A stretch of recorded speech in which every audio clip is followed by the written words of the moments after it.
জ্বালানি সাশ্রয়ে নতুন সময়সূচি আজ থেকেই কার্যকর হচ্ছে সারা দেশে। ইরান যুদ্ধের প্রভাবে মূলত এই সংকটের শুরু, যদিও বাংলাদেশ আগেভাগেই সাবধানতা হিসেবে এমন সিদ্ধান্ত নিয়েছে। এখন থেকে সরকারি ও বেসরকারি সকল অফিস চলবে সকাল ৯টা থেকে বিকেল ৪টা পর্যন্ত। ব্যাংকের ক্ষেত্রে অফিস খোলা থাকবে সকাল ৯টা থেকে বিকেল ৪টা পর্যন্ত, তবে গ্রাহকরা সাধারণ লেনদেন করতে পারবেন সকাল ১০টা থেকে বিকেল ৩টা পর্যন্ত। অন্যদিকে সব শপিং মল ও দোকানপাট বন্ধ করতে হবে সন্ধ্যা ৬টার মধ্যেই। পাশাপাশি করা যাবে না কোনো রকম আলোকসজ্জা এবং বিদ্যুতের অযাচিত ব্যবহার। সরকার বলছে, বৈশ্বিক জ্বালানি সংকট এবং আমদানি নির্ভর জ্বালানি ব্যবস্থার ওপর চাপ কমাতেই সতর্কতামূলক এই সিদ্ধান্ত।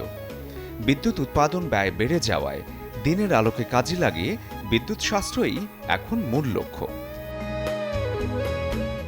তবে শুধু ব্যবহারের সময় কমালেই হবে না, সচেতন হতে হবে সবাইকে। শপিং বা লেনদেন কিংবা অফিসের গুরুত্বপূর্ণ কাজ এখন থেকে সবই সেরে ফেলতে হবে দিনের আলোতেই। শরীফুল হক, চ্যানেল 24।